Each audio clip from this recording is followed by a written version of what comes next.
Hallo zusammen, ja, heute habe ich den Florian an meiner Seite, den Experten für unsere Rauchgasabsaugbrenner, und er wird mir heute ein paar Fragen beantworten zu unserem Ixium TIC-Brenner. Schon in den 80er Jahren hat Abicor Binzel den ersten Mic-Mac Rauchgasabsaugbrenner auf den Markt gebracht, aber das ist der erste WIC Rauchgasabsaugbrenner. Was ist das Herausfordernde beim WIC Rauchgasabsaugen? Also WIC-Schweißen wird ja generell häufig als sehr sauberer Prozess abgetan. Das stimmt auch zum einen.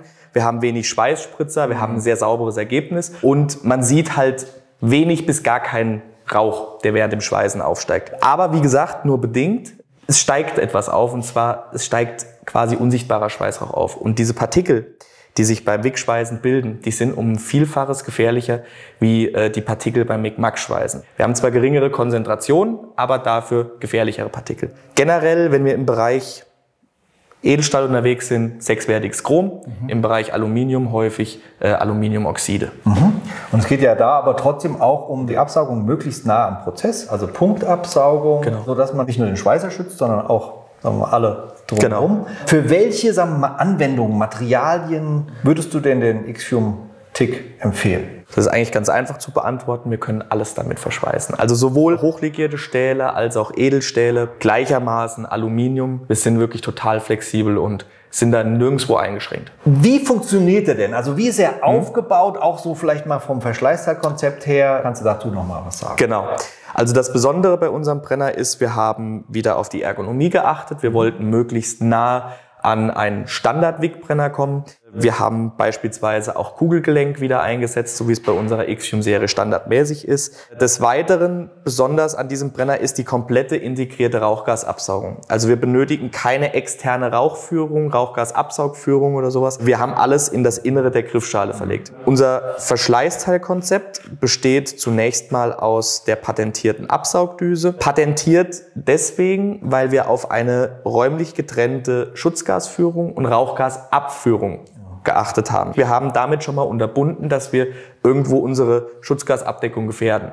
Auch eine Besonderheit ist, wir sind im Bereich Verschleißteile ABT Grip Little unterwegs. Also sprich, wenn ein Kunde schon einen bestehenden ABT Grip Little mit Binzel-Style verwendet, kann er problemlos Gasdiffusor, Elektrodenkappe und so weiter verwenden oder austauschen. Also es ist quasi nicht der weltweit unter dem Namen Linde-Style bekannte Verschleißteilkonzept, sondern es ist der mit dem Elektrodenhalter, mit dem Klickmechanismus, um die Brennerkappe abzukriegen und so weiter. Wir haben auch was für uns sehr Bewährtes aufgesetzt, aber wir brauchten halt diese neue Absaugdüse, die ja patentiert ist. Genau. Hier vielleicht auch noch zu erwähnen, die Absaugdüse gibt es in verschiedenen Größen. So wie es der Anwendungsfall benötigt, kann man es dann nachkaufen. In welchen Ausführungen gibt es denn jetzt den Ixium TIC-Brenner?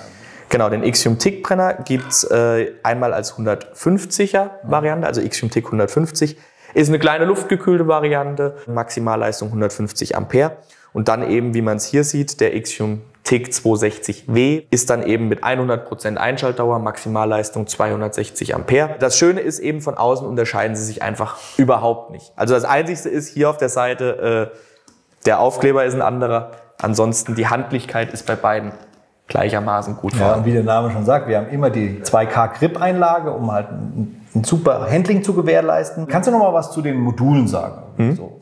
Genau, also gleiches Spiel wie bei den Verschleißteilen. Wir können alle gängigen Module einsetzen, die wir bei unseren ABT Grip Little Brennern auch verwenden. Das heißt, so wie die Präferenzen des Schweißers sind, können wir dann den Brenner auch individuell konfigurieren. Und Gleiches gilt eigentlich für das Backend.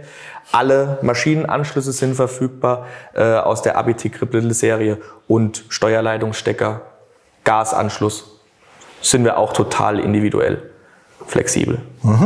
Was macht denn den Brenner aus deiner Sicht jetzt so innovativ? Also generell, wir haben uns ja dafür entschieden, dass wir hier zukünftig auch ein stärkeres Augenmerk drauflegen wollen im Bereich Absaugtechnik bei Abicor Binzel.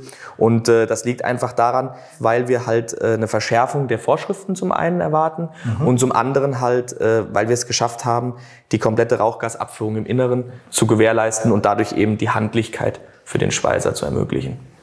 Was braucht man denn zum WIC-Absaugen noch außer einem Absaugbrenner? Wir sprechen also, wenn wir im Bereich hochlegierter Stähle sind, immer über W3-zertifizierte Absauggeräte. Beispielsweise hier zu sehen unser FES 200 W3. W3 erfüllt halt eben nochmal besondere Anforderungen, die eben notwendig sind, um diese feinen Partikel herauszufiltern. Und generell, wir haben halt die Flexibilität bei dem Brenner, dass wir alle Materialien verschweißen können. Also empfehlen wir auch immer den Einsatz mit einem W3-Gerät. Genau. Du hast eben schon gesagt, W3, das hat was mit auch Filterbeschaffenheit zu tun und so weiter. Das ist Genau. Eine offizielle Zertifizierung, eine Zulassung quasi, dass man das quasi auf das Gerät auch draufbringen kann. Genau. Also Florian, vielen Dank für die Informationen. Falls Sie noch weitere Informationen über unsere X-Fume Tickbrenner brauchen, gehen Sie gerne auf unsere Website www.binsel-abrico.com. Vielen Dank fürs Zuschauen. Vielen Dank, Florian. Bis zum nächsten Mal. Ciao. Tschüss.